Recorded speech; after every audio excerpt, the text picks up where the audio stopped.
डोंबिवली ते ठाणे दरम्यान लोकल रेल्वेमधील वाढत्या गर्दीमुळे प्रवाशांच्या सुरक्षेचा प्रश्न गंभीर बनलाय. अलीकडेच 12वीच्या परीक्षेला जात असताना एका विद्यार्थ्याचा झालेला दुर्दैवी मृत्यू डोंबिवलीकरांना हादरवून गेला असून सुरक्षित पर्यायी वाहतूक व्यवस्थेची तातडीची गरज अधोरेखित झाली आहे.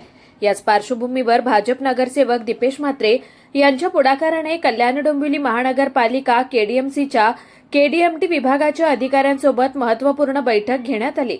लोकल रेल्वेवरील वाढता ताण कमी करण्यासाठी आणि नागरिकांना सुरक्षित व विश्वासार्ह प्रवासाचा पर्याय उपलब्ध करून देण्यासाठी डोंबिवली ठाणे दरम्यान तातडीने बस सेवा सुरू करण्याबाबत बैठकीत सविस्तर चर्चा झाली.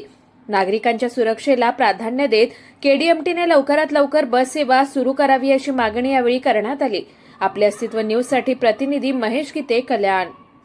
डोंबिवलीत अनेक लोकांचा रेल्वेमधून पडून अपघात होऊन मृत्यू होतो आणि अनेक लोकांचा दुर्दैवी अंत या प्रकरणामध्ये होत असतो. वारंवार रेल्वे प्रशासनाला दाद मागून देखील रेल्वे प्रशासनाकडनं कोणतीही उपाययोजना केली जात नाही.